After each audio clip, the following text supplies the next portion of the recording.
Welcome back again दोस्तों। इस video में मैं बेक मी प्लीज़ का एपिसोड 2 को एक्सप्लेन कर रही हूँ। इस एपिसोड की शुरुआत पीच से होती है। वो रात में आराम से सोने के लिए बेड पर आया तो फ़ोन ही बज उठा, लेकिन कॉल रिसीव करने पर उधर से कोई आवाज़ ही नहीं आई। पीच को गुस्सा आ गया। उसने बोला, ठीक है, अगर कुछ भी नहीं बोलना है तो मैं कॉल कट कर देता हूँ। तभी उसे चीखने की आवाज़ सुनाई दी और वो समझ गया ये तो शेफ सीन की आवाज़ है। अगले दिन एटॉम सुबह सुबह बेकरी पहुंचा। उसका तो प्रेशर से दिमाग फटा जा रहा था। उसने पीच से कितनी रिक्वेस्ट की थी पर वो नहीं माना। ऊपर से अकेले सीन का असिस्टेंट उसे नहीं बनना। भाई ऑब ने उसे समझाया, तो बताओ तुम्हें किससे ज्यादा डर लगता है, माँ से या फिर सीन से? ऑफ कोर्स दोनों ही खतरनाक है, माँ तो कुछ ज्यादा ही। सीन भी बेकरी पहुंचा। आते ही एटॉम को काम में लगा दिया और पूरे बेकरी में नजर दौड़ाई।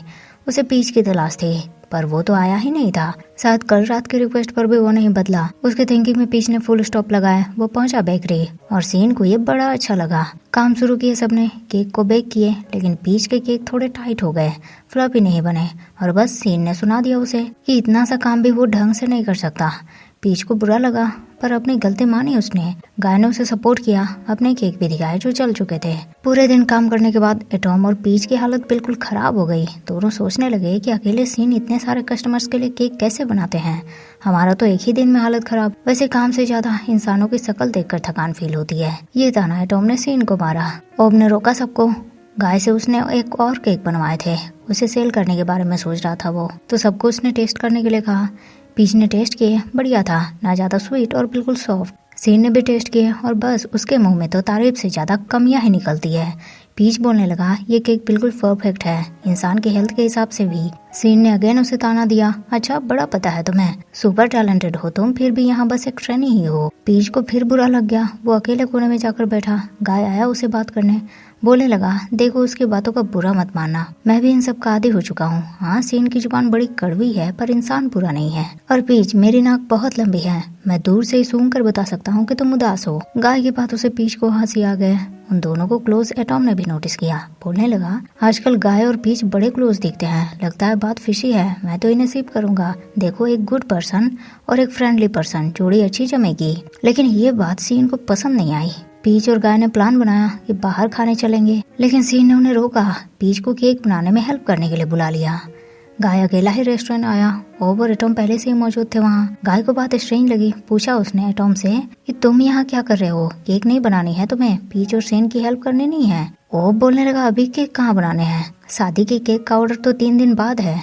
गाय को समझ नहीं आया तो फिर सीन ने झूठ क्यों बोला। सीन ने उसे बिजी रखने के लिए हाथ से उसे क्रीम निकालने को कहा। एग्जाम्पल दिया, मान लो तुम जंगल में हो तो कैसे केक बनाओगे? पीच बोलने लगा, मैं पागल हूँ क्या, जंगल में जाकर केक बनाऊंगा? सीन को इस बात से फर्क नहीं पड़ा, बल्कि उसे तो हंसी आ रहे थे। पीच बोलने लगा, अगर इससे आपको खुशी मिलती है तो मैं ये काम करूंगा। बेकरी में ही दोनों को रात हो गई। पीच घर वापस जाने के लिए पार्किंग में आया पर देखा उसके कार के तो दोनों टायर पंक्चर हैं। सीन बोलने लगा, तो टायर बदलो, पर इतना सस्ता थोड़ी है। पीच इतना भी अमीर नहीं है कि तुरंत कार के टायर बदल दे। उसने टैक्सी से घर जाने के बारे में सोचा। सीन ने उसे अपनी कार में लिफ्ट दी, घर छोड़ा। उसे बताया, बच्चों के लिए केक का ऑर्डर देने हैं मुझे, कल ही चाहिए, पर एक शर्त है, वो केक तुम बेकरी में बनाओगे। पीच मान गया। अगले दिन ही दोनों ने केक बनाने शुरू किए। और पीच कैसे केक बनाता है, सीन एक एक स्टेप देकर सीखने की कोशिश करने लगा। पीच को बड़ा एम्बेरस फील हो रहा था पर सीन को फर्क नहीं पड़ा। पीच के गाल पर क्रीम लग गए। सीन ने दिखाया उसे। पीच तो क्रीम पोंछ कर चाट गया। वो हमेशा दादी के साथ केक बनाते टाइम ऐसा ही करता है। सीन को घिन आने लगी। उसने पीच के गाल साफ किए पर दोनों की आंखें मिली और सब थम सा गया। सीन तुरंत दूर हटा। दोनों आए अनाथ आश्रम में बच्चों को केक बांटने, लेकिन वहाँ के वार्डन ने बताया एक बच्ची मिसिंग है, बहुत देर से मिल नहीं रही। सीन केक लेकर उसे ढूंढने निकला। उसे याद आया जब वो भी अनाथ आश्रम में रहता था तब हमेशा ऐसे ही एक अकेला कोना पकड़कर बैठ जाता। तब पीच की दादी हमेशा उसके लिए केक लेकर आती थी, उसे खिलाती थी और केक खाकर सीन की खुशी वापस आ जाती। उसे वो बच्ची उसी हिडन प्लेस पर दिखी पर बच्ची ने केक लेने से मना कर दिया। सीन बोलने लगा, एक बात बताऊं, तुम्हें पता है यहाँ की लैब बाहर से काफी ज्यादा अच्छे हैं, सेफ हैं। यहाँ तुम्हारे दोस्त हैं, वार्डन मैडम हैं, हम हैं और ये केक। बच्ची उसके बाद समझ गई। उसने केक ले लिए। सीन की बातें पीच ने भी सुनी। बहुत अच्छा लगा उसे। सीन का इतना प्यारा वाला साइड तो उसने कभी इमेजिन भी नहीं किया था। वो भी सीन के लिए केक लेकर आया। सीन कुछ सॉन्ग गुनगुना रहा था। पीच ने पूछा उससे, ये सॉन्ग कैसे पता तुम्हें, ये तो दादी गाया करती हैं हमेशा, और तुम्हें कैसे पता चला कि बच्ची वहीं छुपी होगी? और जवाब मिला, सीन भी तो बचपन में वहीं छुपा करता था। सीन ने फिर पीच से पूछा कि उसने केक बनाने का फैसला क्यों किया। पीच बताने लगा मेरी दादी केक बनाती हैं, पेरेंट्स भी बनाते थे, मेरे खून में ही शायद ये है, पर मेरे पेरेंट्स कुछ साल पहले ही गुजर गए। सीन को उसके लिए बुरा लगा। पीच ने उससे भी पूछा कि वो केक क्यों बनाता है। सीन बताने लगा ये तुम्हारी दादी का केक है रीज़न। तुम्हारी दादी हमेशा मेरे लिए केक लेकर आती थी और उसे खाकर मुझे अलग ही खुशी मिलती। मैं जब भी उदास होता दादी का केक खाता, तो बस मैं भी उन्हीं की तरह केक बनाना चाहता हूँ। पीच तुरंत उसे पकड़कर दादी से मिलवाने ले आया। दादी उसी गाने को एंजॉय करते हुए डिनर सजा रही थी। पीच ने मिलवाया दादी को, उससे बताया दादी ये मेरे बॉस हैं। दादी बोलने लगी यही है वो गुस्सेल डॉग की तरह तुम्हारा बॉस। दादी ने पीच के ऐसी की तैसी कर दी। सीन तो दादी को देखते ही इमोशनल हो गया। उसे लगा दादी नहीं पहचान रही उसे, पर दादी उसकी आंखों को कैसे भूल सकती हैं। बहुत कम लोग होते हैं जिनकी आंखों में उनके केक को देखकर चमक आ जाती है, और सीन तो उन्हीं में से था। दादी ने उसे डिनर करने के लिए कहा। पीच बोलने लगा नो दादी, खाना सिंपल है, सीन थोड़ी ना खाएंगे। पर सीन तो खाने के लिए रेडी था। वो बैठा उनके साथ डिनर पर, और सारे चिकन दादी ने अपने प्यारे पोते को छोड़कर सीन को खिला दिए। डिनर के बाद पीच उसे बाहर छोड़ने आया। बोलने लगा आप मेरी दादी को मुझसे छीनने के बारे में सोच रहे हैं, पर मैं ऐसा नहीं होने दूंगा। आई लव दादी। सीन बोलने लगा मैं दादी तुमसे थोड़ी छीन रहा हूँ, मैं तो बस उनका दूसरा ग्रैंडसन बनना चाहता हूँ। ख्याल रखना दादी का तुम।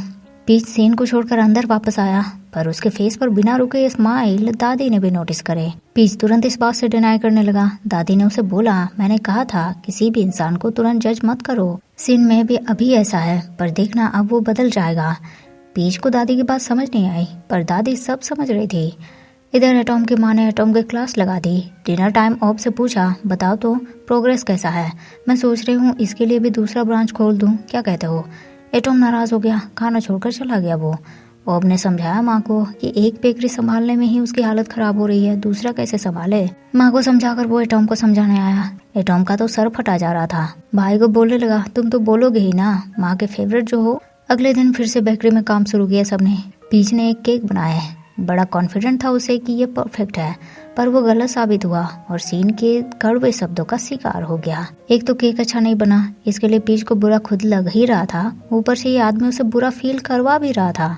वो भी नाराज हो गया और एटॉम भी अपने दोस्त के साथ एप्रॉन फेंककर बाहर चला गया। सिचुएशन के बारे में स्टाफ ने गाय और ओब को भी बताई। गाय बहुत ही ज्यादा नाराज हो गया। सोचा आज तो सीन को जवाब देना ही पड़ेगा, लेकिन जैसे ही वो पीच के पास पहुंचे सीन भी पहुंच गया। उसने पीच से माफी मांगी, उसे वापस काम पर आने के लिए कहा। और ये चमत्कार क्या हुआ किसी के समझ में कुछ भी नहीं आया। सीन ने पीच को सॉरी बोला, ये बात बिल्कुल अनोखा था। शाम सबने बेकरी में पार्टी रखी। सारे स्टाफ और पीच साथ में पार्टी करने लगे और सीन अकेला एक कोना पकड़कर बैठ गया। पीच आया उसके पास, बोला सब पार्टी कर रहे हैं और आप शांति से बैठे हो। सीन बोलने लगा मैं यहाँ हूँ इसीलिए सब पार्टी कर रहे हैं, मुझे ज्यादा सोशलाइज होना बिल्कुल पसंद नहीं, अकेला ही ठीक हूँ। पीच बोलने लगा इस जिंदगी में कोई अकेला नहीं होता। मुझे नहीं पता आप किस सिचुएशन से गुजरे हो, पर मैं आपकी लाइफ का पार्ट बनना चाहता हूँ। पीच ये सब बोलते बोलते खुद ही इमोशनल हो गया, आंसू पोंछे। बोलने लगा तो इतना लाइट वेट हो आप, अभी तक एक ग्लास ड्रिंक भी खत्म नहीं किया है। कुछ देर की पार्टी के बाद सबके घर जाने का टाइम आया। पीच को टॉयलेट जाना था। एटॉम को वेट करने के लिए कहा और बाथरूम चला गया, लेकिन वापस आकर देखा तो एटॉम उसे छोड़कर जा चुका था। उसे सीन देखा, वो भी पूरी तरह नशे में जा चुका था। पीच ने उसे जगाने की कोशिश की पर वो नहीं जागा। पीच भी उसी तरह बैठकर उसे देखने लगा। वेट किया पर सीन नहीं जागा। सोचा उसे घर छोड़ दे। फोन चेक किया तो गूगल मैप पे सीन के घर भी दिख गए और सीन को लेकर वो उसके घर आया, लेकिन सीन ने उसका हाथ पकड़ लिया, उसे वापस जाने से मना किया और अपने साथ लिटा दिया। सुबह सीन की नींद खुली, वो फ्रेश हुआ, तभी पीच ब्रेकफास्ट लेकर उसके घर आया। सीन को टॉवल में देखकर उसके हाथ से तो खाना छूटकर नीचे गिरा। आवाज सुनकर सीन उसकी तरफ मुड़ा और बस उसके टॉवल भी सीधे जमीन पर जा गिरे। तो बेक मी प्लीज एपिसोड 2 की एक्सप्लेनेशन यही एंड होती है। वीडियो आपको पसंद आया हो तो लाइक शेयर जरूर कर दीजिएगा। मिलते हैं फिर नेक्स्ट वीडियो में, तब तक के लिए thank you so much guys for watching the video.